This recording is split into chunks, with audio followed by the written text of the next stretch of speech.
Welcome to Rates and Barrels. It's Wednesday, January 14th. Derek Van Riper, Saris here with you. On this episode, we preview the third base position, the second of our position previews. We just started those up here on Tuesday. These are longer episodes. If you're new, it works like this. We use average draft position to go through each and every position and talk about as many players as we can, trying to predict what is likely to happen in the upcoming season and give you a sense of whether they are appropriately valued, overvalued, or undervalued in various fantasy baseball formats. They're some of the most fun episodes of the year. Tell a friend if you're enjoying them. Be sure to join our Discord if you want to continue the conversation after the show. If you're watching us on YouTube, be sure to like this video and subscribe to the channel. How's it going for you on this Wednesday? It's good. We're deep in it. Deep in it. All it takes is one to be deep in it when it comes to position previews. Well, I try to get my pitching ranks out for the first week of February, and so I'm doing pitching every time I can, but there's always, hey, we're doing another position tomorrow, so then it's just like, let me dive in. No, but deep in it, we're here each and every weekday, right? Monday through Friday, pretty much now until the end of the World Series, a handful of days off for the occasional holiday and travel and some things, but it's the season for us. It starts very early, and we're very glad that we can do that. So we break everything up by average draft position tier. These are where players go in NFBC drafts, taking a snapshot of the previous 2 weeks. Of course, there will be movement between now and drafts that occur closer to opening day. Also want to point out that many of the drafts that are happening right now do not have any sort of in-season pickups component. Some are 50-round draft and hold leagues. Some are gladiator formats where you only draft a starting lineup. So that impacts a little bit of where players go. But this gives us a good relative guide of what people who care about drafting teams right now think of these players. The one thing that will happen, and this is maybe more obvious when we go into pitching, is that the floor on drafts right now is super important for people. So they want playing time. If you can't pick up anybody during the season, you want playing time. You're not taking any chances. So what you'll see over the course of the spring is prospects, hyped players, players that play pitching well in spring, people that are approaching jobs. Those are the guys that'll rise the most. It's an interesting way to look at it. It's just to remember, like, if you like a prospect or you like a young player better than the NFC ADP right now, that's totally fair, especially since NFC is usually 15 teams. If you're in a 10 or 12 team league, you should chase that upside. If you like the upside on a young player, you should chase that upside a little bit. Now, I'm not saying that for the first 10 rounds or so, but once you get into the draft, you should probably switch over to upside because your free agency wire will be rife with opportunity. Yeah, your risk tolerance goes up as the size of your league decreases. So that's something to keep in mind as well. These leagues often don't have IL spots either because A, there are no in-season pickups, and B, even the NFBC leagues that have in-season pickups, they only have 7 bench spots. So that factors into the types of players you draft and where you draft them as well. So preamble all out of the way. Let's dig into third base. There is a clear top tier guys that go within the first 2 rounds. You've got José Ramírez, who is among the candidates you think about in that pick 3 spot that we talked about a little bit on our shortstop preview, because there's Bobby Witt Jr. sitting in that range. José Ramírez goes right around the same time. Doesn't really fall outside the top 10 in drafts. Junior Caminero lives in this space kind of at the end of round 1, beginning of round 2. So that's talking about a 15-team league. And then Manny Machado, just the oldie but a goodie, the classic, kind of goes at the end of round 2, beginning of round 3. We will talk about Jazz Chisholm in detail on our second base preview. He's eligible at third base, so we'll cover him. We're just not covering him on this particular episode. Let's start with José Ramírez. Really simple analysis for me. He's got back-to-back 30 homer, 40 steal seasons after turning 30 years old, which is remarkable. We're up to 57 career FWAR, so this is a player headed to Cooperstown by all accounts. He's laid the groundwork for that to happen. He's aging exceptionally well thanks to very good plate skills, and he's really just a machine producing without the benefit of a great supporting cast. Like year over year, we look at the guys around him in that Cleveland lineup and we're left feeling pretty cold, but José Ramírez turns out MVP caliber seasons year in and year out anyway. I guess the simple question I'll ask you, is there any reason to sidestep him when you're sitting there with an early first round position? Like, do you see anything that gives you pause with Ramírez? Because rumors of his demise 2 years ago were clearly overstated. I'm going to say maybe. The top three guys at the third base position leave me a little cold this year. I may not want to have one of the top three third basemen this year. So for Jose Ramirez, just take a look at the projections and you'll see there's not inter-projection agreement. You have Fangraphs depth charts giving him 30 homers and 34 stolen bases, 275 average and nearly 5 wins, saying, hey, this is good. This is going to keep going. Steamer's a little drop down from that. Then you have Oopsie all the way down there with a 23 homer projection, a 38 stolen base, 264 batting average, and only 4.2 wins. So I think that's a fairly different projection for somebody that has such a long track record and seems like such a sure thing. What I can point out to you is that last year in every month of the season with the same swing type, the same intercept point, Jose Ramirez had lower bat speed in every month in 2025 than he did in 2024. His barrel rate, max EV, slugging, and ISO were all down for Jose Ramirez from 24 to 25. So they weren't down a huge bit. He still seems like he's fine, but I'm saying there are some warning signs. I don't know. This might be more of a keeper league thing where, if you're not super competitive this year, maybe you trade him at the deadline this year. There are warning signs is what I'd like to say. I don't know that I'm jumping the ship just yet, but there are some warning signs. Yeah, I mean, nobody beats aging curves completely. Ramirez turned 33 in September, but I'm not talking anybody out of making him the foundational player on their roster. There's just so many ways he adds value in 5x5 leagues. But if you want to say Witt's younger, so I prefer Witt to Ramirez, okay, fine. Like, I really see no case for him to be bumped outside the top 10 overall right now, even with a little bit of loss. That seems pretty typical of a player his age over the course of the season to lose little bits of bat speed like that. But the interesting thing about this group, Junior Caminero is an outlier in the sense that he's extremely young to go this early. He played half of his games last season in Steinbrenner Field. And as we know from the wind applied metrics data that we've seen, the minor league stadiums play a lot differently than major league stadiums because of their height. So high fly balls just move differently because those stadiums are not built the same way as major league stadiums, which leads to a lot of questions about the Rays hitters collectively. How much will they lose moving back into the Trop in 2026? Caminero specifically, from a power perspective, hit 23 of his 45 home runs last year on the road. He's going to hit home runs no matter where he plays. Junior Caminero is here to do two things: drink juice and hit dingers. And he's all out of juice. So it's going to be the safest 35 home runs you're going to find on the board. And he's already shown a ceiling for more. He might hit 50 in a season someday. That's possible. Where I think you have to go a little bit further, though, is looking at the actual slash lines at Steinbrenner Field versus everywhere else last season. At Steinbrenner Field, Junior Caminero hit .313 with a .358 OBP and a .595 slug. On the road, he hit .218 with a .266 OBP and a .477 slug.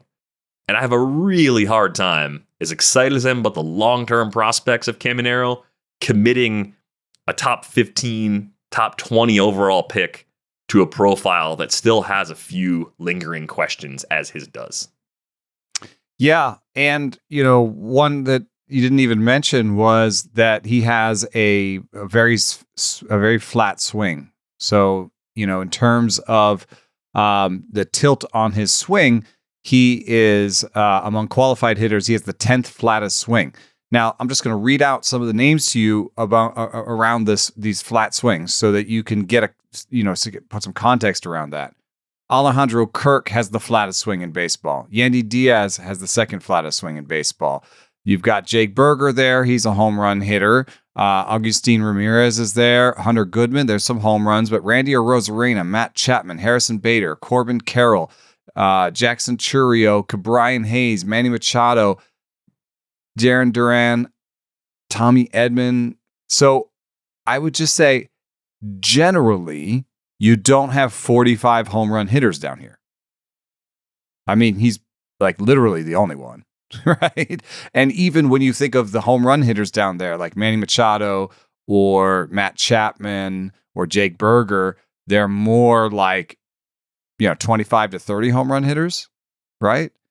The science of what tilt does and the swing shapes and everything is a nascent science, and we're just figuring it out. But I will say it's pretty obvious when you look at flat swing guys that they usually make more contact. And so I think Junior Caminero's batting average is safe. I think his strikeout rate is safe. But, another person who has a flat swing that's kind of gone up and down like this is Vladimir Guerrero Jr. I think there's a lot of similarities there with Vladimir Guerrero Jr. And so if you do buy Junior Caminero, I think you just have to be aware that it could be on the smaller side of the home run projection. Steamer has 34. I would, if you're happy with 34 homers from him, then I think you can take him where you're going to take him. Yeah, and this is picking nits in a great player, right? If you have Junior Caminero in a keeper dynasty league, you're excited. You have a key, as we do. Piece. Thanks, James Anderson. Yeah, I mean, there's a lot to like here, but when you're at the top of the board, you're making some decisions based on stability and reliability, and those things aren't quite there yet. It's hard to have that when you're 22 years old with one full big league season under your belt. So just a few minor concerns with Caminero relative to cost I think people should be mindful of. It seems like you're not as high on Manny Machado as I am. I kind of like him as a boring, capital B boring option. End of round 2, beginning of round 3. Projections say you can pencil him in for the 260 plus with 25 or 30 homers, 10 steals, a boatload of runs and RBIs. He's through some of the injuries of recent years at this point where now you're kind of worried more about cumulative wear and tear. He's going to close in on 2,000 big league games this year with a full healthy season. He's going to turn 34 in July, so the chronic stuff can be more problematic at this point. But the contact quality is still there, 12.9% barrel rate. Only 3 players, Ohtani, Pete Alonso, and Kyle Schwarber, hit more balls in the air at 95 plus than Manny Machado did last year. So he looks like an extremely stable option at third base at price. I have no hesitation taking him there if I want to just lock in what I think is really steady early round production. Yeah, just the error bars on a 33, 34-year-old are all in the wrong direction. The ISO has gone down, every year over year for 4 years in a row. There have been some injuries. He ends up playing through the injury. So he's the kind of guy that it'll affect the overall numbers more than it affects the counting numbers, which is, I guess, generally good in fantasy. But we have seen him on the field playing through something and not being himself. And I don't know, does that lead to in the future being worse when he's playing through injury or finally succumbing and missing time? Steamer has 595 plate appearances for him this year. He hasn't ever been that, like 2014 is the last time he didn't have 600 plate appearances in a full season. And that was his third year in the big leagues. So, I mean, I'm with you. It seems very safe. The age there is, I guess, the only factor for me. What happens in almost every stat in aging curves at 34? Not good. They go down. Yeah, and some of them go down precipitously. Like bat speed starts to really wane at 34 pretty badly.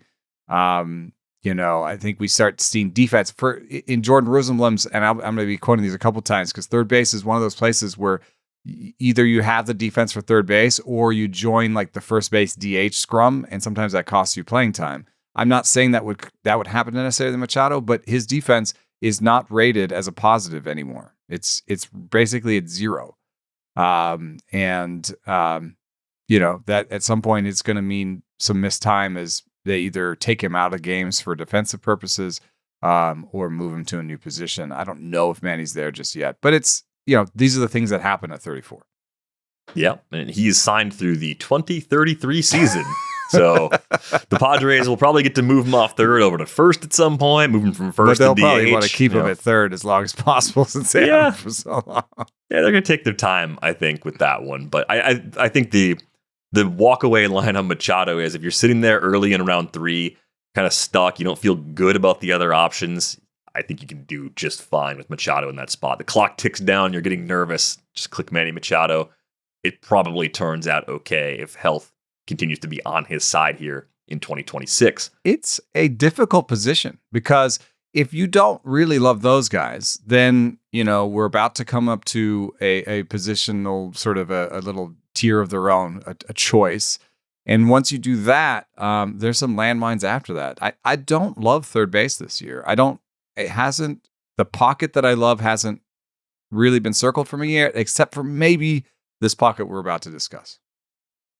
So this might be some nightmare fuel for you. You were in a position to choose between Austin Riley and Maikel Garcia. They're sitting right around pick 75. They do pretty different things as far as what you're getting for your roto contributions. And that might even steer the decision, right? If you want more stolen bases, you're thinking about Garcia there. You want a little more power, you're probably going Riley. And they could both be $20 to $25 guys that get there different ways. I could see that happening, but do you see them being as even as the market has them, or do you think there's actually a right choice? The kind folks in our wonderful Discord didn't like the way you handled this toss-up the first time it was presented to you. Well, actually, the first time it was presented to me, I took both. You took both? I think I was at a turn or something. I took both, and I felt really good about that because I cornered a bad position. The two guys I like the most in the bad position. I think I like these guys the most in this position. I think I like both of them. And it's funny because if you look at Steamer likes Maikel Garcia by $2 more than Austin Riley. If you're looking over at Oopsie likes Austin Riley by a bunch more money than Maikel Garcia. In fact, Oopsie is basically the favorite third baseman. If you look at the players that Oopsie loves more than Steamer, it's Austin Riley, some part-timers, Brett Baty, and Miguel Vargas. And so, if you're a quality of contact bat speed guy, you love Austin Riley. He's, the only thing that has kept him from hitting, all those dingers the last couple of years has been injury. And, injury is somewhat predictive. If you've had an injury last year, you're more likely to have an injury this coming season, but it's not the stickiest thing in the world. We put that injury prone tag on players too early. And, it could just be 2 iffy seasons for Riley, and he comes out and he's great this year. But I just wanted to point out that depending on what system you're looking at, it likes Riley or it likes Garcia, and depending on your needs. So the time that I took Garcia over Riley that we discussed, and maybe I made the wrong decision, I just felt like I'd come out of the beginning with Vladimir Guerrero Jr. as my second pick, and I wanted to have a high pick that had steals. There was a little bit more steals forward to make up for that. And one little more post note, the Royals announced that they're changing the walls. And if you look at Maikel Garcia's spray chart, you might circle, I don't know, those blue dots out there that are doubles beyond the wall. There's like maybe 6 or 7 of those blue dots out there. You take half of them because he only plays half his games in Kauffman. The walls are coming in 10 feet and dropping a foot and a half. If you want to give him 3 extra homers, the Bat X, when it changed its projections, only gave him a half an extra homer and 1 point of slugging when it changed the dimensions inside the Bat X projections. So that's the more sober look at it. But if you want to be more excited and give Maikel Garcia 3 more homers than he's projected for, have at it. That makes him more like a 16, 17 guy with 25 steals. I mean, it could close the gap on some of the projections and could make Garcia the better pick. I'm not saying it will. I think in a vacuum, Riley's the better pick. Yeah, that's where I'm at too. I think there's more floor there. And I say that as somebody who probably was too quick to dismiss Garcia, who pretty clearly had bad batted ball luck in 2024. That was at least part of the story of why the slash line lagged the way that it did. Riley's missed 112 games over the last 2 seasons with injuries. He missed 8 over the previous 3 years combined. And I just wonder if the strikeout rate we saw last year jumped up to the 28% range.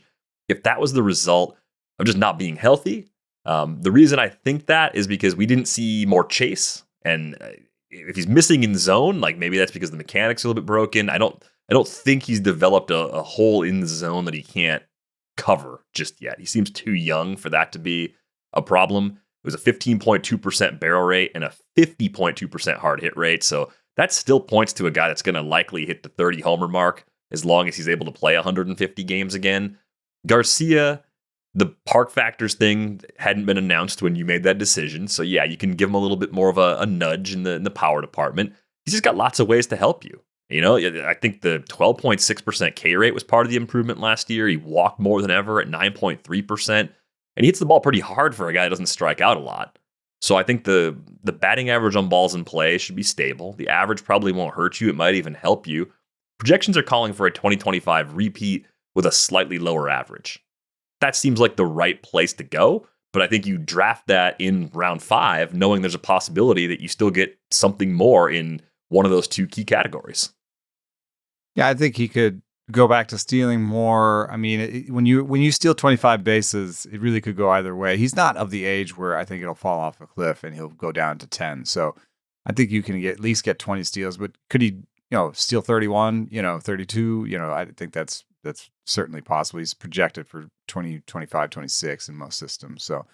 I maybe it wasn't the best pick, but it fit my goals. And like I said, I'm always trying to get to 180 steals in my 15 teamers. And without Maikel Garcia, I wouldn't have had that. I mean, I obviously could have picked somebody later, but one of my favorite guys I like to pick later when I haven't had enough steals is Victor Scott. Do you know what Victor Scott's batting average this year is going to be? It's like 220 or something, right? So, a lot of these steals guys that you can get later are one-dimensional, iffy guys that might lose their jobs. You know what I mean? So if you can get steals from somebody who's definitely going to have a job and has some power, I think that's worthwhile. Yeah, I think both Riley and Garcia make sense where they're going. Both could prove to be undervalued this year, so I feel pretty good about them right now as foundational pieces in a roster build. It gets a little dicey from here, but I think you can find say at these least names. This is tier 3. This is not the right names for tier 3. Listen to this. I think I like 2 of these 4 players at their current price. Eugenio Suárez, Alex Bregman, Jordan Westburg, and Noelvi Marte. So we're talking about guys that are now going just outside the top 100 overall, 15-team league. This is like the round 7, round 8 range for the most part. Suárez is still a free agent at the time of this recording, and the Nolan Arenado trade makes it seem like the Diamondbacks have moved on and won't be looking to reunite, but who knows? Maybe the price comes down and they find a way to make it work. They could play somebody at first. Kind of got a floating DH situation there, so it's not completely over, but it just looks less likely. Suárez hit 49 homers last year, and that topped his previous 5-year high by 18. He turns 35 years old in July. So the concerns about his strikeout rate are only going to get worse. And I think, unlike Riley, aside from the age difference, the chase got a lot worse for Suárez. So that batting average downside is fully baked in. Projections are going to tell you 220, 230, and I don't think the projections are lying. So I do think if you still believe in the power, and we find that Suárez lands in a spot where he can still play every day and at least hit 25 or 30 homers with ease, you're worried about that batting average, and you have to account for it, either by getting the counterweight of a high average guy somewhere in the foundation, or by just adjusting expectations and saying that's the hitting category where I'm going to try and be top half of the league or top third of the league, but I'm not going to try to win that category. Either way, you just have to factor it in. And I think some of the feelings you had about Machado and his age and the possibility of falling off a cliff, I feel those even more strongly with Suárez, despite the really impressive 2025 season he just put down on the Fangraphs page.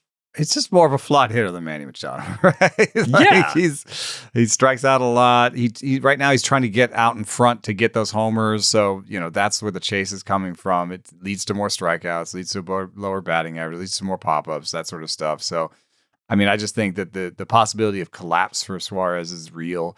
One little nugget that's interesting is that from Jordan Rosenblum, in those StatCast defensive projections that he made, these are regressed defensive projections using basically only StatCast numbers. he found that the decline at first, third, and the corner outfield was more gradual. And so numbers from 2023 and 2024 are more meaningful in terms of defense. And so while Manny's decline has been, 2 or 3 years in the making, Suárez had kind of a 1-year blip defensively, and he wasn't as bad the years before. So he is still projected to be a good, positive defensive presence at third base ahead of Austin Riley, Isaac Paredes, and Junior Caminero. So that is meaningful for possible landing spots. Right now, he is unsigned. Like Boston, I think, becomes more of a premier landing spot for him now that Alex Bregman is gone, and that, if you consider him a good third baseman. A lot of people will just look at last year's number and say, nope, he's not a good third baseman. I remember this when the trade went down, that people were saying that, but the Mariners played him at third, and if he gets signed by Boston, he's going to play at third, and that would be a good place for him to land. I think that would turn some outs into hits for him. It would raise the batting average. I don't know that it would necessarily help the homers a ton. You have to hit it really far over the big monster. That does actually suppress homers a little bit. But for him, you would take a 240 batting average with 30 homers, right, over a 225 with 35, I think. Yeah, I think my eyebrows moved when you said Boston, because I think it's one of the few places he could go where I'd look at the current price and say, okay, I could do that. Not knowing where he's going to go, Pittsburgh. I can't make that commitment. Right. It's just, yeah, because the quality of the lineup will matter too. I mean, geez, the counting stats from Suárez are a little underrated in this case. 91 runs last year, 118 runs driven in. 2024, 90 runs scored, 101 driven in. It's just volume, man. Like it's a good profile in the right place, but we don't know where he's playing right now. So I'm cautiously just staying away. I like him more in deep leagues, not knowing where he's going to play, than I do in normal, medium-sized leagues. Just generally, this tier, for some reason, for me, it strikes me as one that all the picks should be 20 picks lower. Like, these are players that are going 120 to 140 right now, and I will be doing something else in these groups. I like Noelvi Marte. Noelvi Marte hits the ball hard.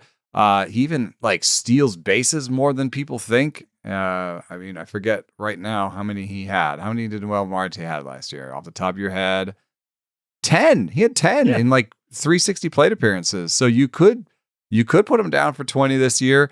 When you've got a 9% barrel rate in that park, with good swing metrics, a good max EV, he doesn't strike out that much. I mean, this is I think an undervalued player, but he's an undervalued player. He's the kind of player that I would be like, I'd love to scoop him up at 160, 170, right? I'd love to take him ahead of Royce Lewis. And he is going ahead of Royce Lewis, but he's going ahead of Royce Lewis by 70 picks. So I think that what this tier represents to me is that people look at third base and go, oh man, this is a tough position, and I need to get one of these guys. So this tier is like a desperation tier for me. And usually what you want to do is stay out of desperation tiers. As much as I like Jordan Westburg, he hasn't stayed healthy, and this might be one where actually injury prone is worth bringing up because it's been soft tissue, it's been other things, it's been all sorts of different injuries, and he hasn't come back that well from them. And then Alex Bregman has the age issue as well, like everybody else. Yeah, I mean, I'm a little higher on both Bregman and Westburg than you are. I think they're fine where they go. They're not necessarily players I want to have on 5 rosters apiece. I think with Bregman, it's interesting that 12 of the 18 homers he hit last year were away from Boston. We know Wrigley is going to be a challenge for him. The wind blows in more than it blows out. It's the least hitter-friendly of the 3 home parks he's played in as a big leaguer. But Bregman has great plate skills. You've talked about this a lot. He seems willing to make adjustments, even at this stage of his career. So I don't think he's going to go in there and just try to do the things that have brought him success in the past. Like, this should work. And then have everyone keeps bringing up the downside. It didn't work for Isaac Paredes there. I don't think it would get to that point with Bregman. I think there's a higher floor with Bregman as a player than there has been with Paredes forever. And I think the quality of the lineup there gives you a nice cushion, right? You're going to get runs. You're going to get RBIs. You're probably going to get an average that won't crush you. You might get a good average. I think it's still 18 to 20 home run power that plays just fine. Are you excited about it at the price? Maybe not, but it's not the kind of pick that hurts you. Westburg hits the ball hard, 11% barrel rate each of the last 2 seasons. You're right to bring up the injuries. I think he's just shown a very competent floor as an everyday player, almost from the jump. I think you're looking for mid-20s homers, so more power than Bregman. Maybe a little less average, but projections probably aren't that far apart. And then 80-plus runs with 80-plus RBIs. There are a couple fluky injuries in there. That wrist injury to me was more of that fluky variety, but we'll see. I didn't like how he came back from them. I didn't like how he came back from them either. It wasn't like, oh, he made his targeted return date. It was like almost always like, nope, he needs another week or two. And there were times when he was like, oh, he's back. Nope, he's not back. Remember that? There were times when he was like, oh yeah, he's not back. It's another 2 weeks. And you're like, what happened? So there's something that makes me nervous there. With Alex Bregman, if you check Steamer, if you're using Steamer as your projection system, check it out. Steamer loves Alex Bregman, and Jose Ramirez. Steamer likes the olds for the most part. Paredes is younger than you think, but Steamer's going to skew to the old players. Oopsie has a harder aging curve because it uses bat speed, and bat speed ages poorly.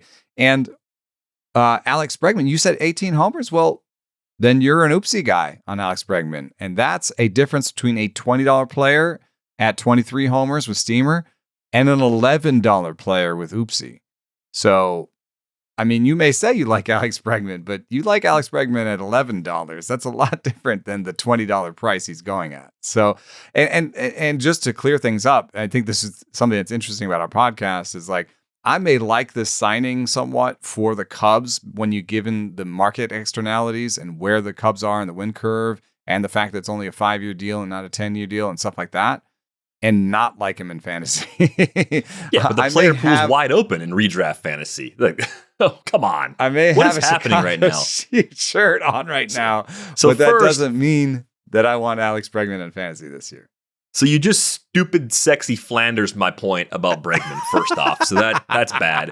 You're wearing a Chicago shirt on the pod after the Bears knocked out the Packers on Saturday. Oh, so sorry. After the Cubs got better in the rotation with the trade and by adding Bregman, and probably on the eve or the near eve of a Freddie Peralta trade to somewhere, right? Even if the Brewers are going to win that trade, you're just rubbing it in right now, man. This is harsh. I didn't do it on purpose. I have shirts. I put them on.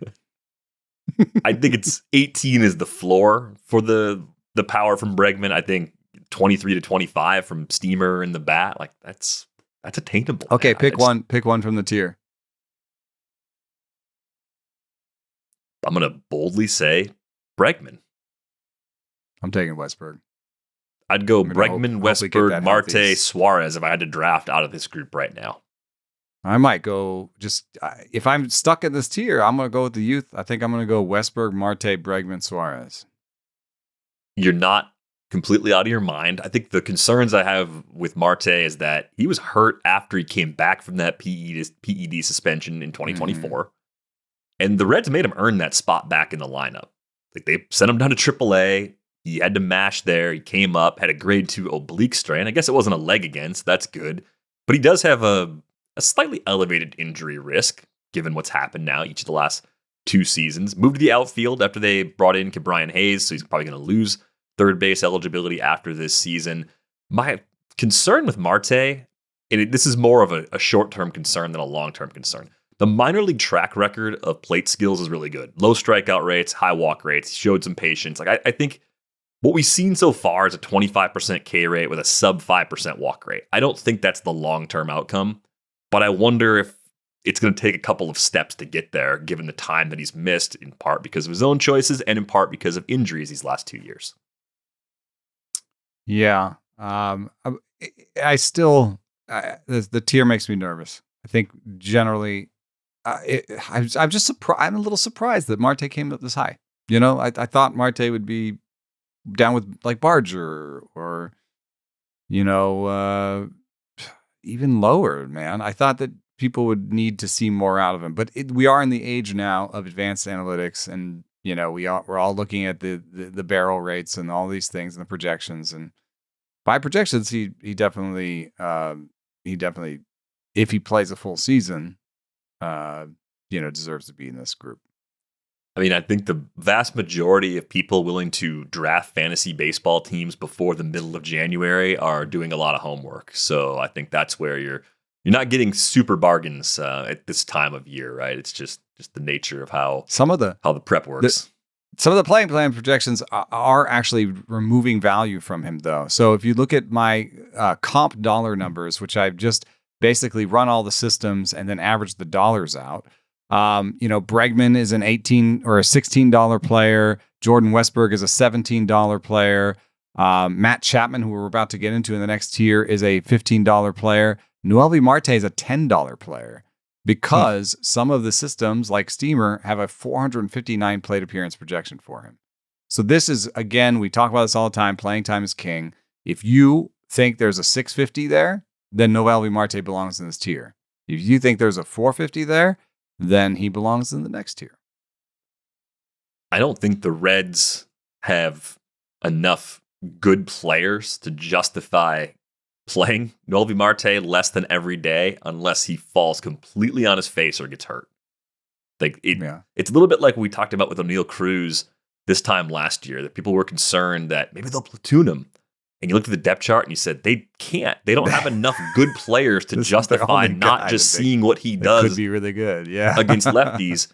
That's how I feel about the Reds. You can't possibly look at that group of position players and tell yourself, yeah, we got to make him a semi-regular.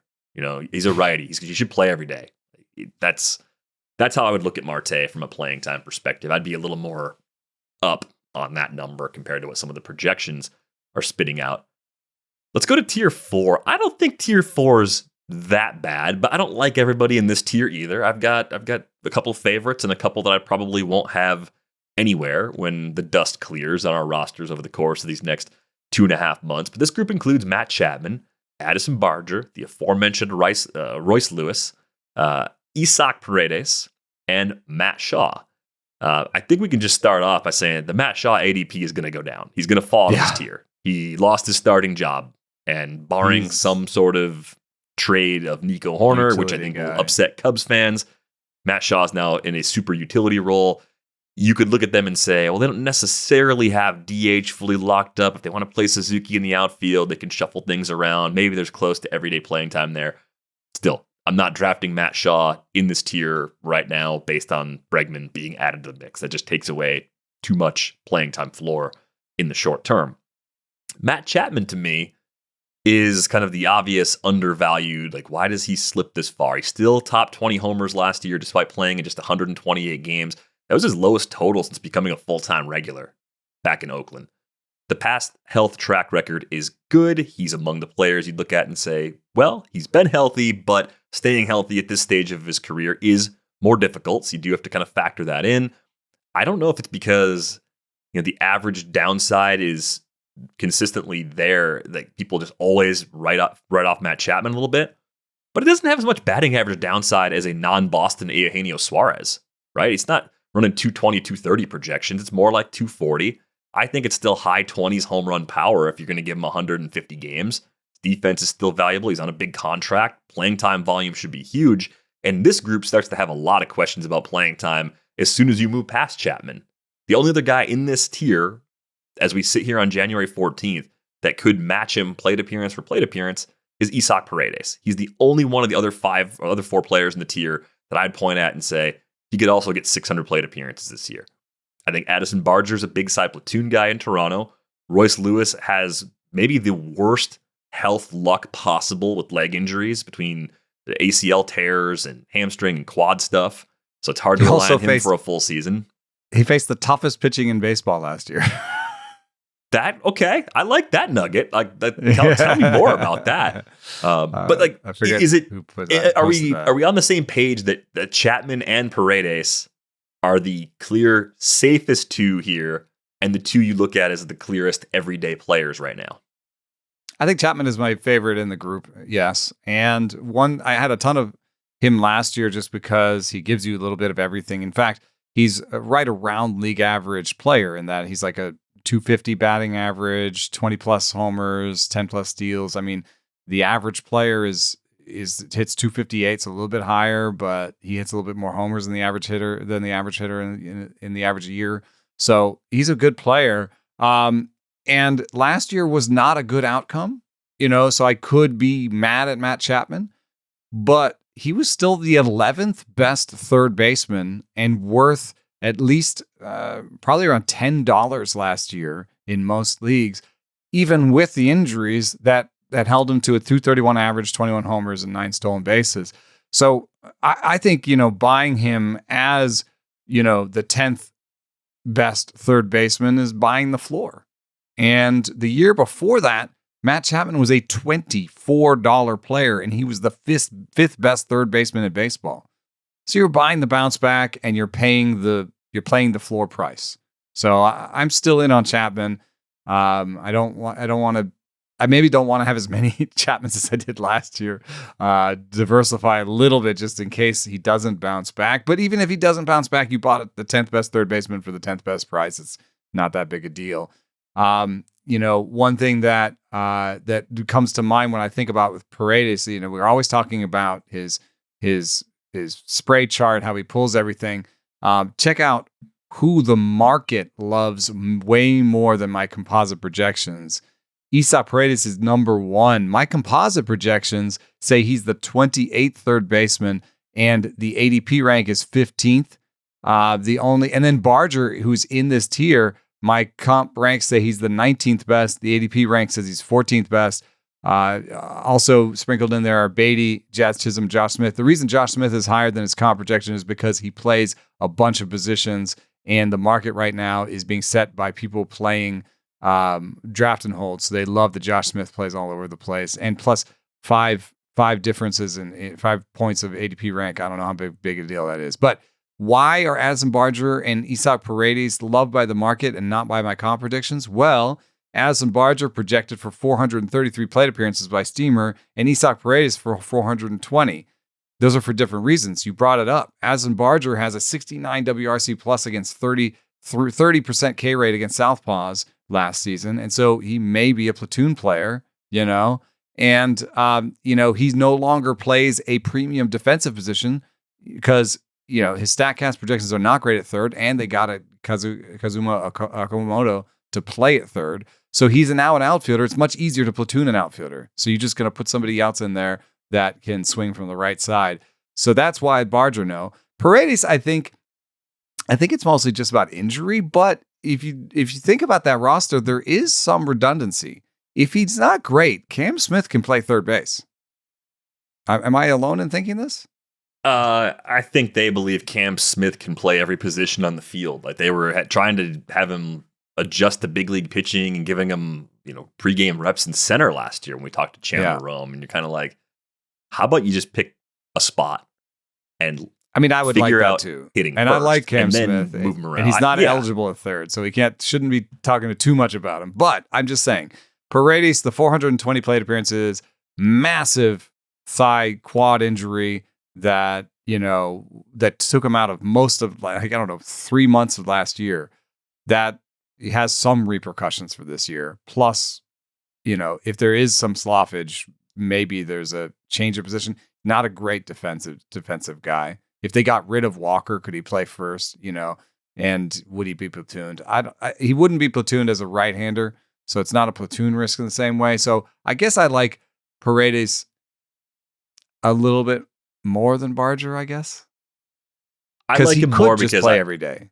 I expect to be resolved one way or another. I guess the downside outcome beyond the injury that I'm not thinking enough about is what if Paredes is the guy they trade? Because the way the roster's built right now, getting Carlos Correa back was unbelievably stupid. Like just a terrible idea. Why would you do that? Could they play Correa over at second, put Paredes at third, and then put Altuve back in the outfield? Because their outfield right now, roster resource has Jesus Sanchez, Zach Cole, and Jake Myers as their projected starting outfield, with Jordan as the DH. 30% strikeout rate. Yeah, I think Cam Smith plays way more than Zach Cole. I know they're saying Cam Smith has to earn his spot. They're saying all the stupid things that front offices will say that just make you say, like, we know he's important to your team. But that's an athlete who was thrown into the deep end at a young age and was not terrible. Rushed through the minor leagues, centerpiece of this trade in which you sent Kyle Tucker to the Cubs. You throw him out there as a 22-year-old last year, and he didn't fall on his face. Like that, a 90 WRC plus as a rookie is not bad. And you got these question marks that have a lot of swing and miss that you're gonna probably like try and play over him. Like that doesn't quite track for me. I mean, they could trade Jesus Sanchez for almost nothing and just clear a roster spot. And I mean, they could problem goes away. DFA Jesus Sanchez, honestly. And I mean, he's right at that line. They could also, they've been rumored to trade Walker. If they trade Walker, they play Correa at third and Paredes at first. Yep.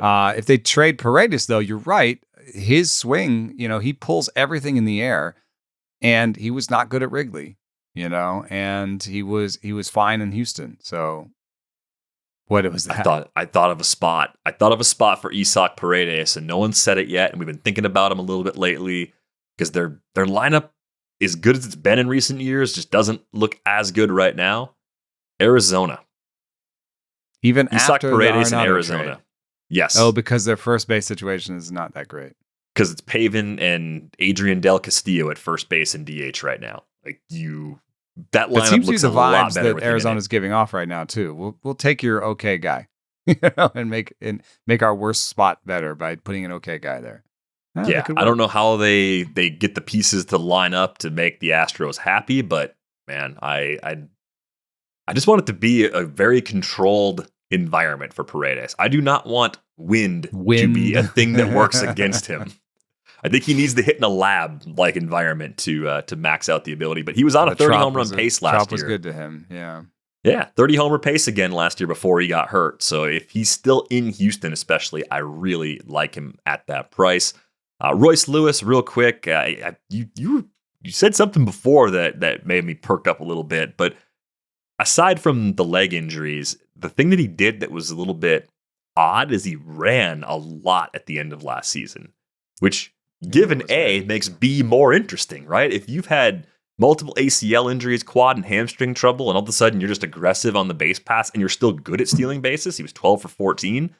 It makes me think they've kind of hit the point in Minnesota, or maybe he's at that point personally where he's like, hey, I might break even if I don't do these things. So I might as well do these things because I can, and this is the best path for me as a player to max out earnings. This is our best path as a team to win more games, right? Like the kid gloves approach to trying to manage Royce Lewis's health seemed like they sort of came off after the trade deadline last year.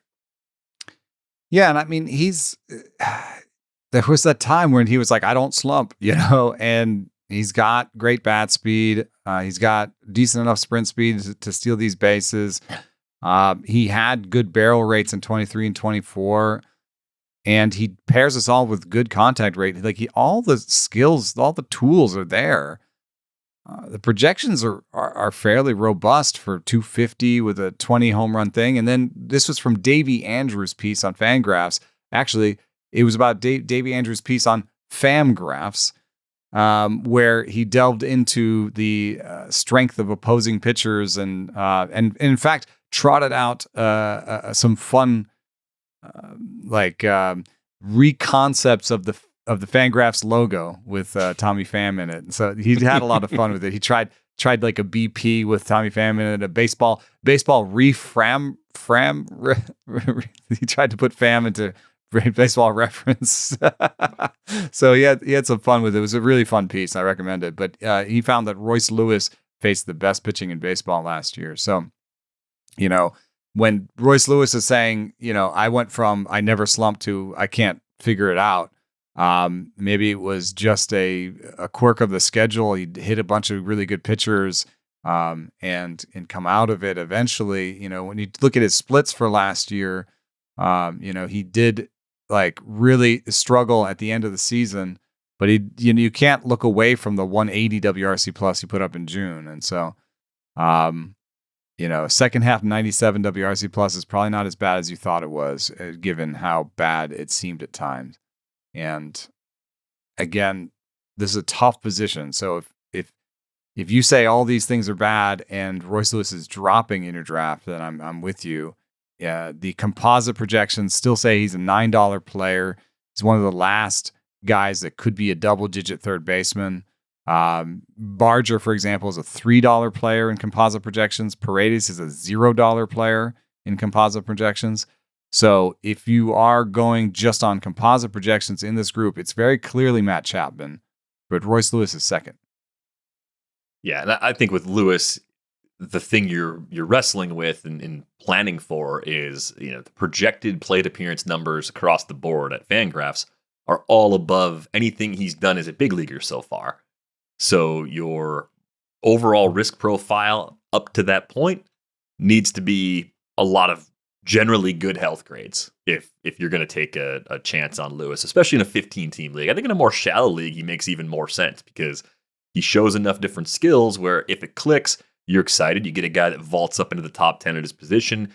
If he gets unfortunately injured again or is just struggling the way he did in 2025, where it's a low average, low OBP, gets kind of stuck in the bottom of the order, you move on because the depth in those leagues affords you some useful options on the wire. I mean, Barger was a waiver wire guy in just about every league last year, right? I mean, it turned out to be a good pickup because of what he offered between third and right. So while we loved what he did last year and liked the quality of contact, it just happened to be an offseason where his team is trying really hard to get better, and the best version of this current Blue Jays team is probably not having to play Barger against lefties, which unfortunately hurts him in fantasy, even though it sort of optimizes him in real life. And then one other kind of line to think about just with the type of league you play in, if you're in a daily moves league, a deep enough daily moves league, Barger's still really valuable in those formats. Like, I would say he's okay in a typical daily moves league at the current price because you're going to just swap somebody else in the lineup on the days that he sits. And I think the per plate appearance numbers against righties will be good enough to make him useful. There's also not a real obvious platoon partner for Addison Barger in the outfield right now. I'm not saying that they're done, but somebody like Nathan Lucas is a left-hander. Anthony Santander is more of a starter, maybe a DH or left. He is a switch hitter, but he's not going to be Barger's platoon partner unless he plays in the outfield when they play lefties, and you know what I mean? Like, there could be something with DH and Springer. But I guess the righties that stand out that are backups that could platoon with Barger are Straw and Schneider. Maybe there's some weird thing where Schneider is the platoon partner for Barger, I guess. They only played Schneider in left last year. 59 games in left field. Barger's got a cannon. It's fun to watch Barger throw balls from right field for what it's worth. I don't think... if you were going to platoon Barger with Schneider, would you move Santander from left to right on those days? Is that an adjustment Santander that gets to you there? DH and Springer plays in right against lefties? Yeah, so I guess there is maybe a world. Yeah, and Springer did play 44 games in right last year, so I guess that's probably the way they would go about it right now. But it's not. Maybe it's not as much of a lock as I'm making it out to be. Maybe there is a world in which he plays good enough defense, but they just leave him out there. Drop him in the order a little bit, hit 7th or 8th. Do you have to put Nathan Lucas out there? He's a left-hander, so you wouldn't on those days. So the question is, do you have to put David Schneider on the field? Or do you just say, hey, Barger's pretty good defensively, and he's not going to face lefties the whole game.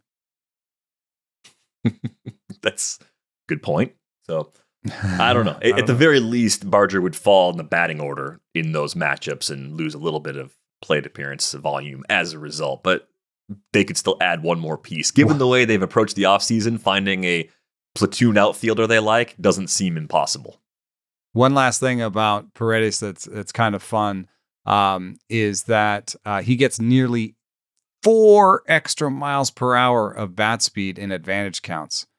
So his difference between his A swing and not is 4 miles an hour. He gets a 1.2 OPS in advantage counts. So he is trying to work the count into his favor and then take some shots. This is information from Pep Talk on Discord.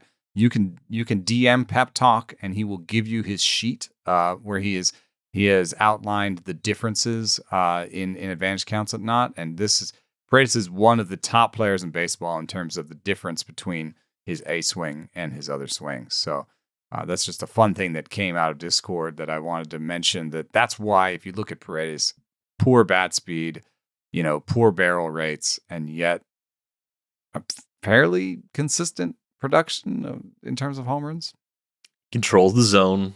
He has a plan. He executes that plan really well. It doesn't mesh well with projections. We've seen that for a few years now. He's still young enough where I don't think it's a high risk of collapse at this stage of his career. So I'm above the projections on Isaac Paredes, at least for 2026. And I say that now, and he'll end up in some wind always blows in situation somehow. But we'll see. So our we'll see what happens.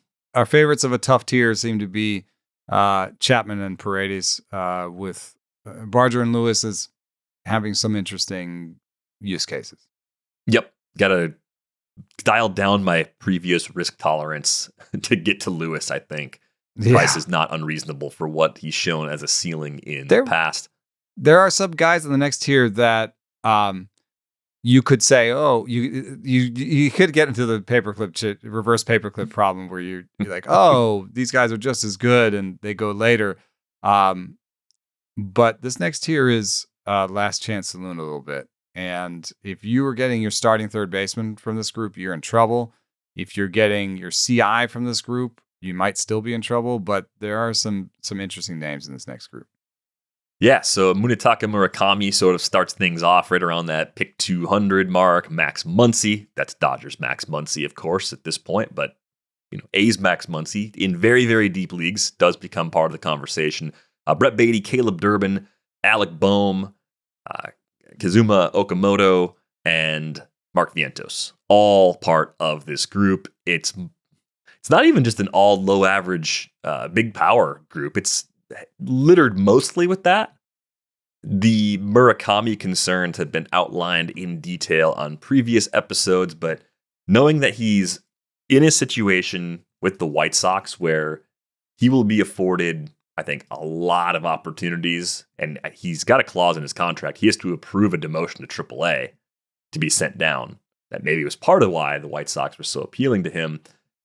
Where are you at with Murakami at this price? You're chasing power. You need help on the corner. Are you in or out around pick 200, given some of the other names that are still available in this group? This is a pretty low price, and the projections have finally come out for Murakami, and they're better than I expected. The worst strikeout rate comes from the Bat X with a 37.5% strikeout rate, but the Bat X still gives him 34 homers with a 207 average and a 117 WRC plus that probably keeps him on the field. So, if you're just looking for power and you can handle a bad batting average, he sticks out as, him and Muncy stick out as guys that could be real value picks for a punt batting average strategy. I could see doing that. I do have a little bit of problem in most builds where you're trying to build a team that has a 260 batting average with taking a guy that might have a 200 batting average. If he's not your catcher and he's out there for 650 plate appearances, he's really going to do some damage to your batting average that might be you're unable to get rid of. So he's not my favorite in this tier. If I had to choose between Murakami and Muncy, I'm just going to take Muncy. After he corrected his vision last year, he did have a better second half.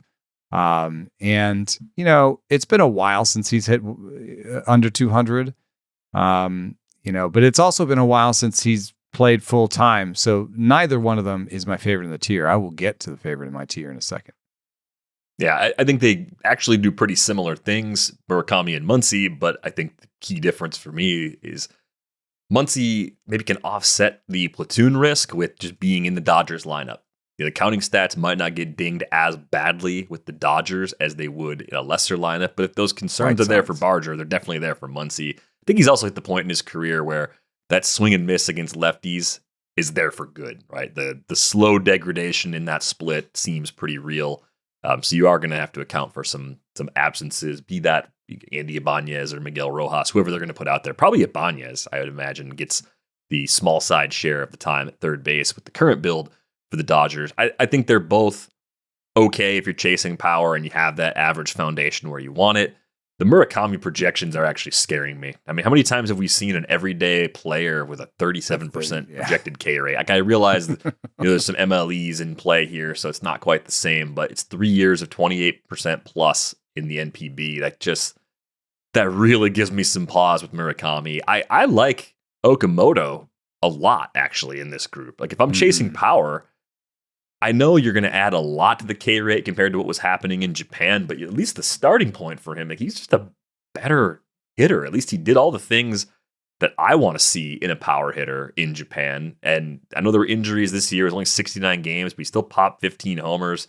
Got a 27, a 41, a 30, and a 39 on the ledger in the home run department the last 5 years. Like, I don't know why people are taking Murakami over Okamoto right now in these drafts. It does not make sense to me. Yeah, I mean, it's a similar WRC. If from a real life standpoint, it's a similar projected WRC plus, but it has so much less risk attached to it. It's a 37% strikeout rate. It's a 20% strikeout rate. He's probably going to strike out less than league average. He's going to walk more than league average. He has defensive value. He has a defensive position. So, all of those things don't necessarily show up in the projection. You could just you could say, oh, Murakami has a 117 WRC plus projection and Okamoto only has a 113. Why do I care about these? You should care about those externalities. The where they play, how likely they are to play, the depth chart, their defense. These aren't things that are fantasy statistics, but they are playing time statistics. And so if you're going to take those two players, I just feel like Okamoto's playing time is more secure. And now I know you could play Barger at third, but I don't think you give that contract to a player with these kinds of projections and you make him a versus lefties only guy. So I think he's their everyday third baseman. And I think even the 25% of the playing time that Fangraphs gives Barger at third, I don't know where that comes from. I don't know, because you don't usually platoon right-handers that have these kind of contracts. So I think he's playing every day, and Okamoto is definitely one of my favorites in here. My favorite, though, is super boring. Oh, I know your favorite is. Boring has to be Alec Bohm. It's Alec Bohm. Put up the market hates chart. This is who the market hates versus composite projections. These composite projections are used are made using using the auction calculator, Steamer, Oopsie, and the Bat X. And the market hates Alec Bohm. He's the 10th best third baseman by composite ranks. Okamoto is 13th, and they're going by ADP 22nd and 25th. So these are part of the reasons why we like them. Their projections plays. Other good projections plays that we'll discuss later include Miguel Vargas. Mark Vientos is in this tier. Austin Riley shows up here, and Jordan Westburg. So but the market is off by 12 ranks on Alec Bohm, and I think I get it, because it seemed like they've wanted to trade him away. It doesn't seem like the Phillies really value him.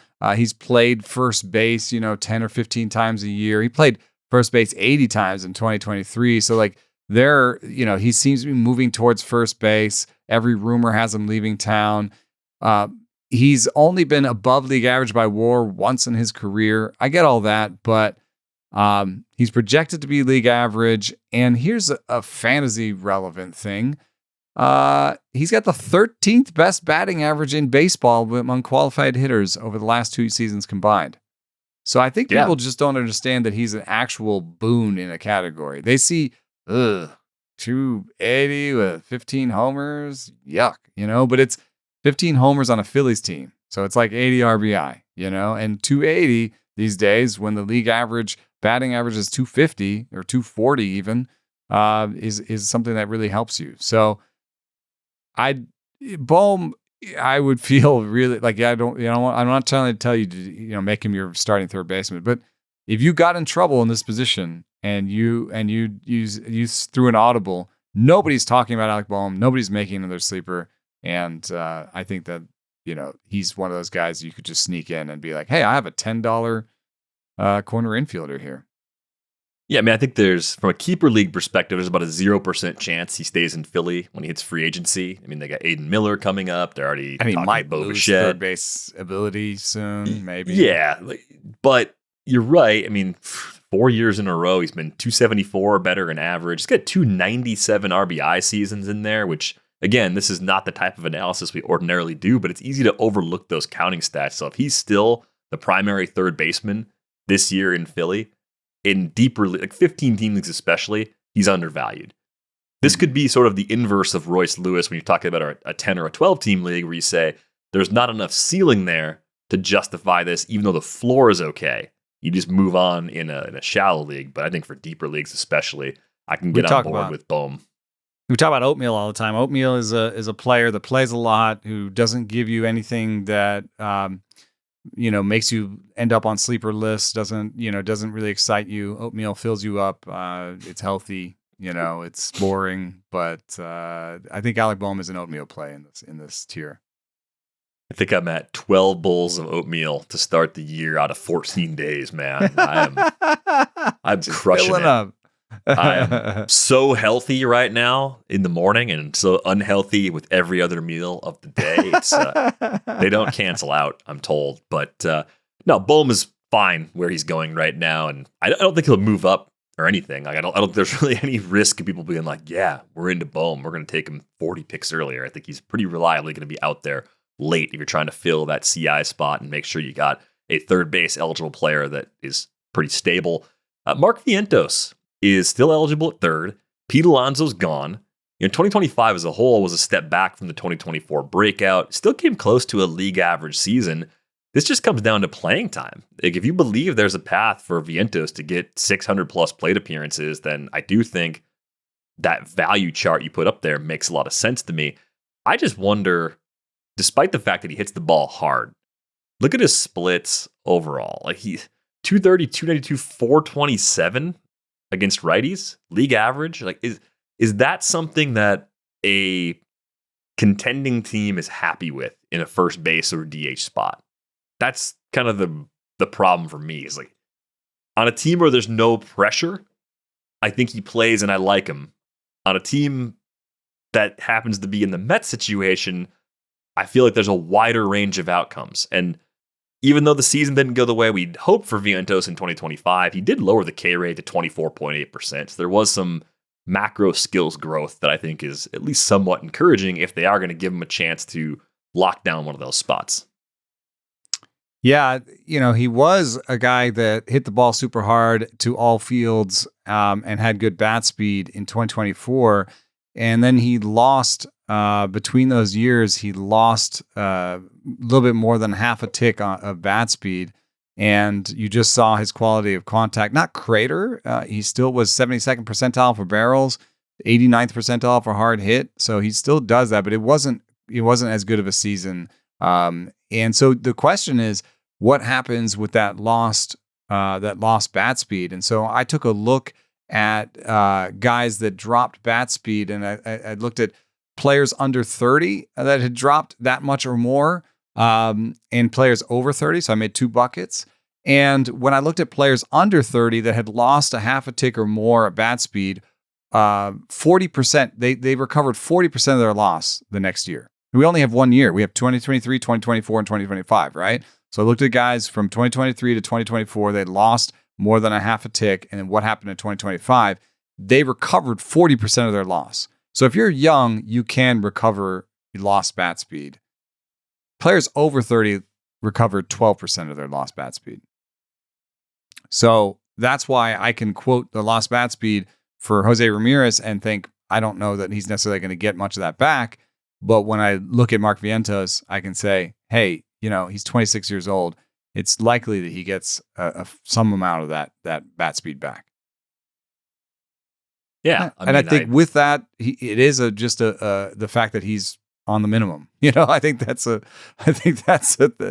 that David Stearns cares about. So I wouldn't be surprised if he hangs around and ends up being part of their DH first base situation just because he's cheap right now. Right, and they want to spend a lot at the top end of the roster. So players like Vientos kind of open up that possibility. Smack dab on the middle of the screen, two names that are kind of interesting. Another Brett Baty, who I think took the step forward I was hoping for. Maybe it was 2 years ago that I was really into Baty. The downside is he's still hitting the ball on the ground a lot. 52.6% ground ball rate last year, but he popped 18 homers. He was 8 for 8 stolen bases, at least average defense by just broad metrics. So I don't know, man. Even more confusing to me than what they'll do at first base and DH is how they're going to handle Baty and Luis Angel Acuna and some of the other pieces that can play between second and third, especially with Marcus Semien being on the roster. Semien's going to gobble up most, if not all, of the playing time at second base, which just creates a logjam at other spots. Yeah, this is where Jordan Rosenblum's defensive projections come in as well, because Brett Baty was a negative in StatCast defense before last year, and then last year he was a slight positive. And so if you treat that as, different data points and regress only a StatCast defense, what Jordan came up with was that Baty's a negative at third base. But there's not really that many landing places for him other than third base, or, with the fact that he has one option left, the minor leagues. So there could be, between Vientos and Baty, there could be a winner and a loser, because, there are, Suárez is still out there, Vientos doesn't have options. So there's a chance where Baty goes down just because he has options, and they've made some sort of roster situation. So between now and opening day, I think the Mets is one of the rosters that could have the most movement in it. They could be players for anybody. They could get Kyle Tucker. What happens if they get Kyle Tucker? How do they move their roster around? They could make a trade, So I just feel that Baty, also, the other thing that stands out about Baty is that there's a pretty wide gap between some of his projections. The BAT-X says he's going to be, or the BAT says he's going to be a 92 WRC player, so below average player with the BAT. If you pair that with Jordan Rosenblum's below average defensive projections, you get like a 1-win player. You're talking about Vientos. Do you want two guys just because they're cheap that are 1.5 win players? I don't know that you do.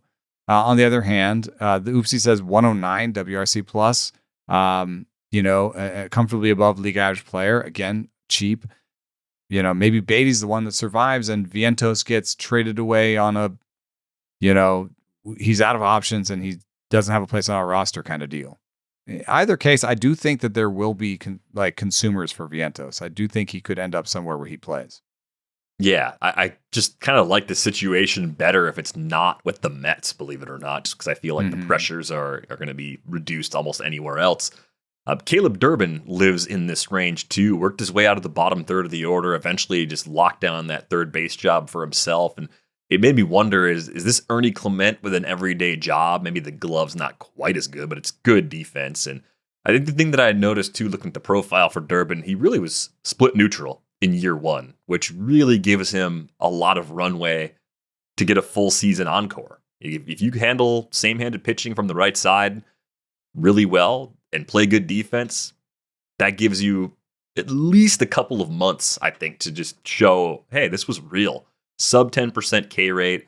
Doesn't do it with the same sort of average boost that you get from a Jacob Wilson, but you get more on the base paths. Most projection systems have Caleb Durbin swiping 20 bases, and he gets to the power enough to at least be a non-zero contributor there. It's just weird from third base. Like this to me, from a roto perspective, is really what I want more from a late second baseman than what I want from a third baseman. But it's still production, and so it looks pretty safe to me. He could paper over some of Corey Seager's issues at MI. It'd be an interesting pairing with Corey Seager, where basically you're getting MI stuff from Durbin and CI stuff from Seager, and both of them at a reduced price. Another thing that's interesting is that, speaking of that pep talk, list of people who get advantages and advantage counts who have an A swing, Durbin is the opposite of Paredes. He's really interesting because his bat speed goes down in advantage counts. I can't think of a reason why someone would do that. And on the sheet, players that do this are highlighted as possible avoids. But one thing I want to point out that we need to do in terms of this analysis is look at how well these things are correlated year to year. especially in maybe smaller samples. I don't know. Durbin had 500 plate appearances. It's not necessarily a small sample, but he has been in the big leagues 1 year. So what if in the first year he was just focused on that contact rate? And what if in the second year he gets more comfortable? I mean, this sounds like some wish casting, but is there anything in that with Bryce Turang where the first year he came up and he was focused on making contact and getting on base and showing his wheels, and in 2025, Turang, what did he say he did? He took more shots at it. He swung harder in some counts, and he hit 18 homers. So I know it sounds a little bit like wish casting, but it is to say we don't know necessarily how sticky this A swing boost is year to year. And we don't know if Caleb Durbin swung softer in his A swing counts last year. Does that mean he'll do that again this year? Or will he have some confidence that I have a role on this team? I'm 25 years old. I'm in my peak. Why don't I go for it on a couple of pitches here? And maybe I whiff, and maybe I have a 12% strikeout rate this year, but maybe I hit 15 to 18 homers. So I like Durbin a lot. In this tier, as much as Bohm is the boring oatmeal, Okamoto and Durbin represent sort of exciting players that have full-time roles, and those are the types of players I like to take bets on. I mean, I know this is a kind of a strange observation, but I think it covers a lot of different positions and how you think about players. I kept looking at that leaderboard I was talking about earlier, the fly balls and line drives hit at 95 plus. I think it's interesting, right? If you look at just hard hit rate, sometimes you might get guys that scald the ball to the ground. So the hard hit rate leaderboard can be a little bit misleading, right? So I just wanted to filter that off, and I was like, volume. Who does this the most often? Who hits the ball in the air 95 plus a lot? Bryce Turang was in the 30s league-wide total. Balls hit in the air at 95 plus. He was ahead of James Wood, Jose Ramírez, and Riley Green last season. And the reason I'm talking about a guy that plays second base on the third base preview is because I think we do have to just leave an open mind to the possibility that the player that you are when you enter the big leagues, whether you're a hitter or a pitcher, is not the player you're going to be every single year. Every year is not a carbon copy of itself, right? You're always trying to make adjustments, trying to get better. Maybe Caleb Durbin does some weighted bat training or does something different this winter and comes back with that added confidence. Swing harder in his advantage counts. Yeah, and this is 100% speculation, but you can imagine someone who debuts at like age 25 having more of a survival, let's not make mistakes sort of mentality at first. Let me just lock down this job, do what I need to do what the team's asking me to do. A top round pick, that came in as a top 20 prospect. He came in on a trade. He was a 14th round pick, a guy that sort of that popped up in the Yankee system, and they said, "Oh, we can use this to get what we want," rather than a guy that was like headed for a position all these years.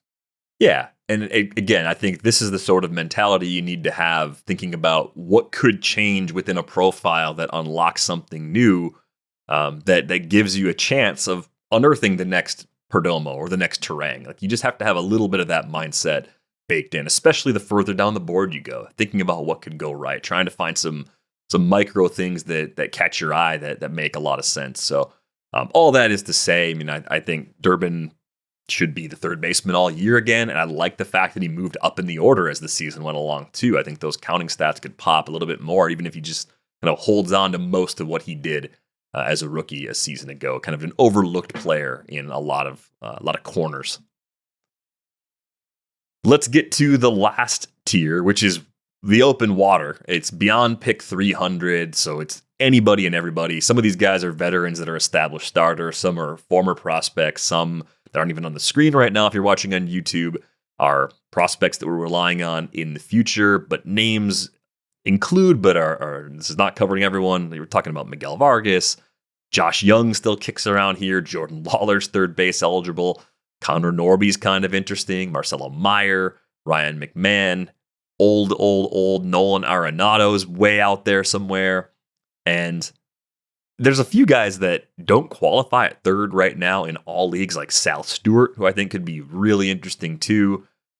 It's not a prospect-packed position right now. No. Like, as far as like top end guys on prospect lists that are going to debut and clearly are third baseman. Like, I don't know, Sebastian Walcott could end up at third base. So like that's possible, of course. JJ Weatherholt maybe, but Weatherholt could too. Like, but where they are right now, where they're eligible right now, they didn't fit into this particular conversation. In fact, the prospects that are available that are third base available right now are not very exciting. I mean, I don't know how you feel about Brock Wilken. He did recover some of what he did, but we just like Caleb Durbin, so Brock Wilken has to, he's in the Brewer system. He has to push by somebody, and maybe he does so because he hits for more power than a lot of Brewers hitters, do. He's more of a power first, power whiff guy. Maybe he ends up at first, but maybe he's playing. But he's not super exciting. James Groover is a Diamondbacks third baseman. Well, now he's behind Arenado and Lawlar. That's a little bit tougher for him. He doesn't have the top end power. He's kind of a control of his own guy. And then Tommy White on the Athletics, he has maybe the most opportunity among the prospects, but his numbers in the minors have been pretty lackluster. I will say this, everybody in the AFL said that Tommy White loves playing baseball. And I know that sounds stupid to say, but like, hey, there's a real opportunity in the Athletics infield. Right now, Max Muncy, I think, is the starting third baseman for the Athletics. And Tommy White, just infectious personality, has kept his nose above water in the minor leagues, may just get the next chance there at third base. So it's just somebody to put on your radar. But I have a favorite in this group. He's going to be one of my sleepers, so I'll hold the analysis on him. But other favorites in here, I like Ryan McMahon from an oatmeal perspective. I think he's going to play. He's playing in a really good lineup. He does hit the ball hard. It won't be a great batting average, but if you had to choose between him and Arenado, I'm taking McMahon because he's younger. He's still swinging the bat well, so I'm taking McMahon for the sort of oatmeal-y thing. In terms of upside, I'm going to take Marcelo Meyer. He has, 90th percentile bat speed. I think that some of the contact issues, we had a whole episode on him if you want to look back, but I think some of the contact issues will get better next year. And so Marcelo Meyer right now, he's active on the second and third base spots in the Red Sox. So I think they could even sign somebody and Marcelo Meyer still has a job after that. Yeah, I think Meyer is going to show up on plenty of sleeper articles as the content rolls out for a lot of people over the course of the year. I'm kind of curious with an off season to prepare as a Yankee and to not have to deal with going in and out of Coors Field if there is a little bit of a late career bump from McMahon. He's done a lot of things well for a long time. He's been an oatmeal player for me in the past, and now he's probably graduated to overnight oats if those are actually better. Like he's that kind of player. He goes even later now than he ever has those. So especially for mono leagues, for draft and holds, definitely one of my later options at third base that I feel pretty good about. I've said before, like, I'm surprised Jordan Lawlar just hasn't had a steady run of playing time. They'll try him in the outfield this spring, but you start to worry that Ryan Waldschmidt's now coming up. They brought in the old guy in Arenado to temporarily at least hold down the position. But can we have a moment to just say that the Diamondbacks are paying Nolan Arenado so little, like $11 million over the next 2 years? If they don't like what they see, they can DFA him and just move on, right? It's a sunk cost at a certain point. Alec Thomas has been pretty boring in center field. And if Jordan Lawlar can handle center field, he has projections that basically are league averages. Alec Thomas has not really, sniffed that. Alec Thomas's WRC plus for his career is 74. So if Jordan Lawlar can come in there and be 20% better than Alec Thomas with the stick, maybe he becomes the starter in center field, and Thomas either gets traded or ends up being the kind of defensive replacement all over. So there's still some avenues for Lawlar to go forward. I think that he's an interesting pickup in like deep keeper leagues where maybe you can just hold on to him a little bit and still have shares. I doubt that his owners are treating him as untouchable right now. Do you think Josh Jung has a partial season to keep Sebastian Walcott away from his job? Or do you think he actually gets one more full year in Texas, given the state of that roster? I mean, it's been I'm just a little surprised that Seager's still playing short. So, yeah, I mean, I think that it could be Seager moving to third and Walcott playing short. But Young's didn't show up as a good projected defensive third baseman in Rosenblum's work. He does have a 101 WRC plus for his career. So I don't know. What if he's just bumbling along at 100 WRC plus? I don't think that's a player that you move off of necessarily. Yeah, I think their situation is a little bit different than the Mets situation right now financially too, where you can look at that profile and say it's a little safer in Texas than it would be in New York. And I think so many injuries have slowed Josh Jung down. You can also look at the overall body of work and say, yeah, it's kind of league average so far, but what percentage of those plate appearances were taken at full health? Like, that's a fair question to ask. So maybe there's one more level he can reach if he's actually healthy, but he's been a player I've had stashed on so many keeper and dynasty leagues over the years. I'm almost ready to give up completely on him. Connor Norby should play a lot. Like, is there something I'm missing with Norby? I mean, the way that depth chart is built, I know they've got a few guys they can move around, but you'd think they'd want to learn as much as they can about Norby and sort of push toward the 550 or 600 plate appearance threshold with him this year, just to see if he's a part of their core or not. Yeah, I'm surprised that Miami had the fourth best strikeout rate in baseball last year as batters. Because when I look at their team, I'm like, oh yeah, this guy strikes out a lot, and they got Owen Casey, he strikes out a lot, and Kyle Stowers strikes out a lot, and Connor Norby strikes out a lot. And so I was gonna say at some point they have to move off of the guys that strike out a lot, but they haven't. That last year wasn't necessarily a strikeout problem in Miami for whatever reason. Maybe they just mix in the Javier Sanoa types and the other guys that make a lot of contact and find their way to a lineup that way. That's the only complaint I have about Norby. 27% strikeout rate is not 37 like Murakami. It's not going to keep him from playing in the big leagues, but it's not amazing. And also the projections none of them have him as a league average player. They maybe a league average player if you give him full playing time, but even then, not really. So that is the kind of player that will play for Miami for a couple of years, but as they get better, maybe doesn't play on the next good Miami team. Yeah, but that's possible. You can get value out of guys in the meantime, right? It was 8 homers, 8 steals, and 10 attempts in 88 games. I think 15-15 with an average that doesn't hurt you, plays in deeper leagues, and maybe he can find something else there. He's shown pretty good patience coming through the Orioles system too. I'm not sure if 5.3% is true talent walk rate. So that's why I look at Norby and think there could be at least a half step there. So he's buried right now in terms of where he's going. So for deeper leagues especially, he's fine. We did mention Arenado before. I think his bat's just cooked. I don't see much of a bounce back. The back injuries have been a huge part of that. I mean, do you see any sort of late career resurgence? You mentioned it on our short yesterday. Like, the next couple of seasons do matter for his Cooperstown case. If Nolan Arenado fancies himself to be a Hall of Famer, he's going to have to post something good in at least one of these next 2 seasons, if not both. Yeah, I mean, the glove is not cooked, so that could be part of why he just plays every day, and he that gives him a chance. I do know that he's gone on again, off again on weighted bat programs. He does, have his own hitting guru and stuff. So like, this isn't someone like a Rendon that he unfortunately shares like every vowel with, like every consonant and vowel with. I don't think that he's checked out. So that's just the glimmer of hope for me. It's just that, if he was in a keeper league and we were in the restocking draft and he was just there because nobody cared about him, and he was an old guy, like, I might pick him up because it is someone who cares. It is someone who could be dedicating himself to hitting and rededicating himself right now because he's going from the Cardinals to the Diamondbacks and moving up in the world in terms of competitiveness.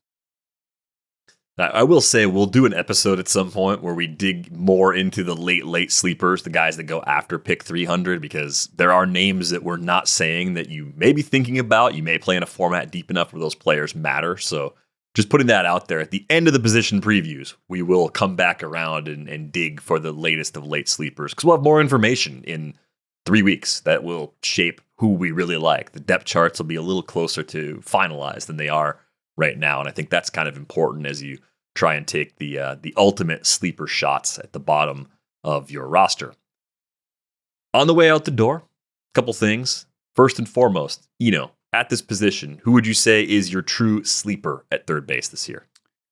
My favorite sleeper sounds like a deep league sleeper, but I'm going to posit that he is somebody that could be worthwhile in most leagues because he could be one of your last players on your bench. He won't cost you anything. And part of the reason why I like Miguel Vargas is just because the projections like Miguel Vargas, and they like him across the board. Almost every projection says he's an above average bat, an above average player, with above average walk rate, better than average strikeout rate, a better than average isolated slugging, better than average running. So he's basically one of these guys who's pretty good across the plate. Defense, not great. However, it's a White Sox team that probably will just play him anyway, either at first or at third. That gives him dual eligibility that he plays all over the place. For you in corner infield, first and third. He does not have great bat speed, 25th percentile, but he is 89th percentile for chase rate, squares the ball up, doesn't strike out, walks, and has all the opportunity he can get this year. The comp projections say he's a $10 player and that he belongs in the top 15 at this position, thereby making him eligible for any league. If you want free 18 homers and 6 stolen bases, the 260 average. That's deep league filler is what that is right there. I don't think there's another level there necessarily, but yeah, I think you could say he's fairly a little undervalued at least this year. So if you're in the right format, it makes sense. Might be in the heart of that lineup too, and maybe that lineup gets a little bit better this year. Young hitters showing growth, right? You get a full season of Teal, full season of Maidra sitting at the table, full season of Montgomery. Luis Robert could be a little healthier and better. Maybe Murakami does give them something. Like there's a few things starting to come together around him that could prop that up. I don't know if I love it from a keeper and dynasty perspective because I think he's more in that bucket that you were talking about with Connor Norby, where you say team gets better and suddenly he's the first guy out that doesn't need to be part of the everyday plan anymore. But we're thinking short term here, so I do like that Miguel Vargas call. I think it was pretty obvious when we talked about that particular tier, but Matt Chapman, for me, not a sleeper in the traditional sense, just an undervalued player. I think he does a lot of things really well. Very likely to finish top 10 again among third basemen, not being drafted inside the top 10, just barely on the outside, and has a shot at being top 5, top 6 again. I think that's within the range of outcomes in terms of the power and run production that Matt Chapman brings to the table. Going to the other side, who is your bust at third base? My bust is going to be Alex Bregman. Sorry, Alex. What I see is the difficulty in the match between what Alex Bregman does and that ballpark. In other words, Alex Bregman was top 30 in pulled fly ball rate last year. Isaac Paredes, there's an order to the magnitudes to this, of course. Isaac Paredes pulled 48% of his fly balls. Cal Raleigh pulled 44%. And Alex Bregman is more 35%, but that's still good for top 35 in the top 30 in the league. If you look at the StatCast park factors for right-handers in Wrigley Field, it is one of the tougher parks. It was, in fact, the second toughest park in baseball for right-handers. What we've seen from Bregman is that he can play really well in parks that are on the other end of this. The Astros park for right-handers is 18th, and the Red Sox is 8th. So he's going the wrong way on the park factors spreadsheet. And while I still think, like I said, it's a decent signing for the Cubs, I think that he's a player to avoid in fantasy this year. Plus, there's always, I love this from Colton and the Wolfman, their analysis that the big deal guys are not good in their first year because of all the pressure and their new situation. Of course, Juan Soto bucked the trend there a little bit. Shohei Ohtani was fine in his first year, but this could be someone that puts some pressure on himself and struggles a little bit to find that adjustment. Even if he finds the adjustment, when does he find it, and how much do you have to suffer through it? Maybe I have to just keep diving into my own belief here in this case, but with all due respect to Colton and the Wolfman, I think Alex Bregman has played a villain long enough in his career on his own volition, of course, being like, part of hate me. trash can game. But I mean, he already had the free agency. He stayed in Boston for 1 year, but that's a pressure cooker situation there. On a big deal where he wanted to get his next deal. Yeah. Yeah. Go to the ALCS every year, you know, like that's a lot of pressure he's already dealt with. So I'm less worried about that with Bregman than I am for someone that hits free agency for the first time. Maybe hasn't played in playoff games. And like I understand where it comes from. And I think there's some data that does support it. But I think with Bregman, not a concern for me that he's going to be daunted by the pressure of being one of the guys in that Cubs lineup. Maybe I'll be proven wrong. I'll be the wet blanket on Junior Caminero. I mean, I think it's incredibly stupid to be in the business we're in and to choose a player like Caminero and be like, I don't like that guy as much as the market, because he could hit 55 home runs and make me look like a complete doofus. But I do think the road splits last year have me concerned, just having to shift back into the Trop instead of Steinbrenner Field. I think that is going to have a little bit of an impact on him. There's so many things I like about Caminero.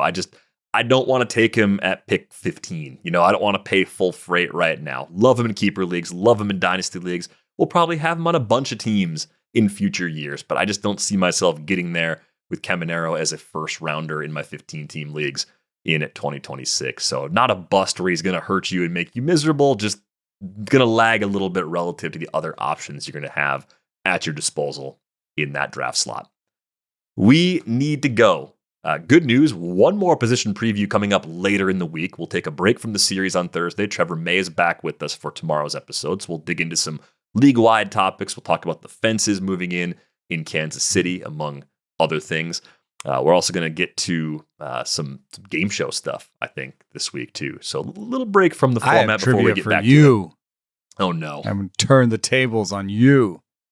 You like for today, right now, because our producer, Brian Smith, is losing his mind. He's like, guys, this show is way too long. This is almost 2 episodes. I'm saving it. All right. I'll be ready for your trivia question. So join the Discord if you haven't done so already. Thanks again to our producer, Brian Smith, putting this episode together. We're back with you on Thursday. Thanks for listening.